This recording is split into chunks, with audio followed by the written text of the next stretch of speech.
Assalamualaikum warahmatullahi wabarakatuh. Bismillah, walhamdulillah, wassalatu wassalamu ala rasulillah. Bismillahirrahmanirrahim. Nawaitu ta'alluma wa ta'lim wa tuzakira wa tazkir wa naf'a wal intifa'a wal ifadata wal istifadah wal hassa ala tamassuki bi kitabillahi wa sunnati rasuli wa da'a ilal huda wa dalalata alal khair ibtiqa'a mardatihi wa sawabihi wa qurbi. Salam sehat, tetap semangat buat anak-anakku sekalian di rumah masing-masing. Selamat belajar dan kita berharap mudah-mudahan kalian selalu diberikan kesemangatan, apalagi kalian di kelas 9 saat ini. Nah, anak-anakku sekalian yang berbahagia, kita bahas tentang peranan-peranan sekarang, peranan dalam vokal group. Jadi dalam lagu menyanyikan vokal group ini ada peranan-peranan. Di pembahasan yang lalu bahwa vokal group itu adalah gabungan dari bermacam suara yang kemudian bernyanyi secara bersama-sama dengan suara-suara yang berbeda. Bisa ada sopran, ada alto, ada bass, ada tenor, kemudian mereka menyanyi. Jumlah paduan suara atau vokal grup ini bisa 5 sampai 10 orang dan 1 dan 2 pemusik gitu ya. Bahkan yang banyak itu dimainkan oleh 20 orang. Nah, dalam peranan-peranannya dalam vokal grup ini pertama ada yang disebut namanya lead vokalis. Apa yang dimaksud dengan lead vokalis? Ya, lead vokalis adalah bagian yang mengharuskan penyanyi menyanyikan lagu dengan nada yang paling tinggi. Paling tinggi itu powerful suaranya dari yang lain pada nada-nada tertentu. Kemudian ada yang disebut yang kedua istilahnya main vokalis.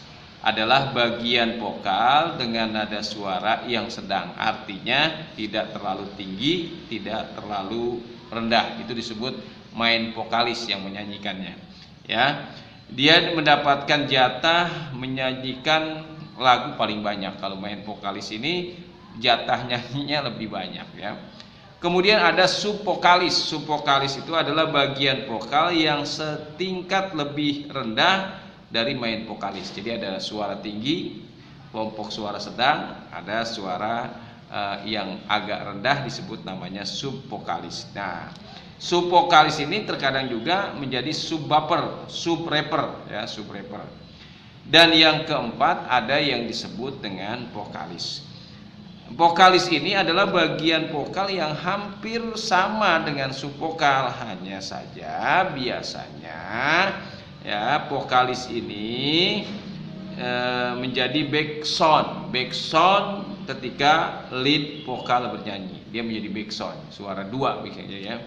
Lead rapper. Nah, lead rapper adalah bagian rapper yang menyanyikan lagu rapper dalam vokal grup. Biasanya lead rapper menyanyikan lagu dengan suara yang hampir sama, yaitu suara yang terdengar lebih lembut dan dari main rapper atau sub rapper gitu ya. Nah, itu istilah-istilah dalam dalam vokal grup. Ada lead vokalis, ada main vokalis, ada sub vokalis, ada vokalis, ada lead rapper, istilah-istilahnya.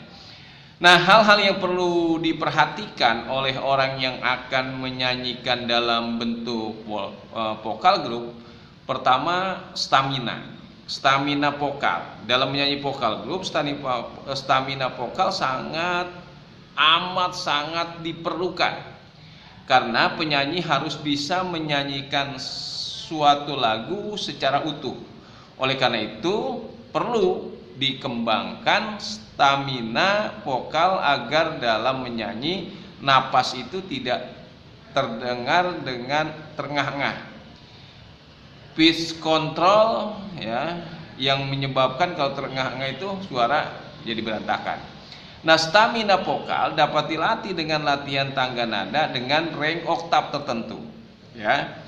Kemudian onset of tune. Onset of tune itu berhubungan dengan bunyi dari nada yang dinyanyikan. Dalam bernyanyi, bunyi dari nada yang dihasilkan itu tentunya berbeda-beda. Ada bunyi yang napasnya terdengar, ada yang bunyi di akhir nada terdengar kasar dan sebagainya. Itu harus diperhatikan. Kemudian yang ketiga, artikulasi vokal dan konsonan ini juga diperhatikan, mana vokal suaranya, konsonan bagaimana suaranya agar terdengar jelas. Yang keempat, ada yang disebut dengan pitch control. Pitch control dalam menyanyi solo, ketepatan nada sangat diperlukan agar tidak menghasilkan nada yang false. Selain ketepatan nada, pitch control dalam bernyanyi juga sangat penting agar ketepatan nada dapat dipertahankan di seluruh bagian-bagian lagu. Kemudian yang kelima yang perlu diperhatikan dalam menyanyi vokal grup adalah fleksibilitas. Apa yang dimaksud dengan fleksibilitas? Ini dapat dilatih melalui olahraga latihan fisik dalam segi vokal. Fleksibilitas ini dikembangkan melatih latihan tangga nada dan chord. Latihan seperti ini dapat mengembangkan fleksibilitas secara fisik, ya. Kemudian penampilan diri, ya, penampilannya harus menarik. Bahasa tubuh juga harus bagus, ya, tidak terkesan yang kurang menarik karena kemudian yang berikutnya, keadaan emosional seorang penyanyi vokal grup akan sangat mempengaruhi penampilannya. Jika penyanyi merasa gugup, maka bahasa tubuh akan terlihat kaku dan suara akan terdengar bergetar. Nah, itu penting, ya, penampilan emosional.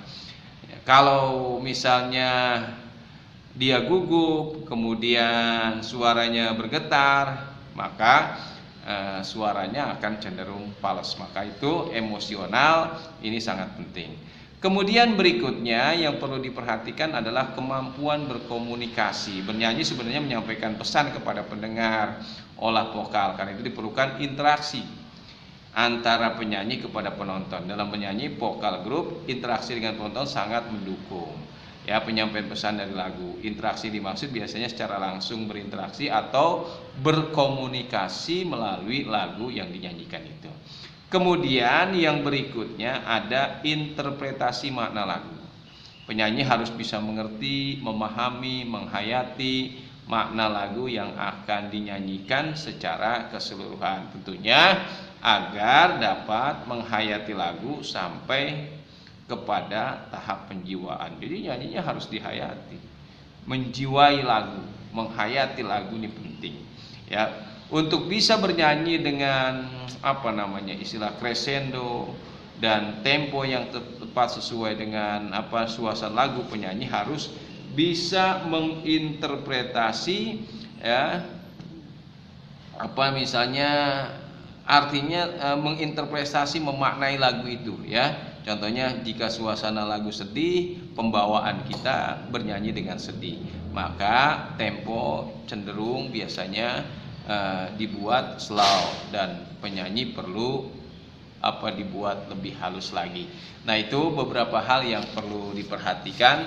Tentunya mudah-mudahan kalian bisa menjadi wawasan. Silakan dikerjakan halaman 29. Itu ada 5 soal latihan, kemudian ditambah 5 soal penilaian harian. Selamat mengerjakan dan tetap semangat. Sampai berjumpa lagi pada pertemuan yang akan datang. Salam sehat. Assalamualaikum warahmatullahi wabarakatuh.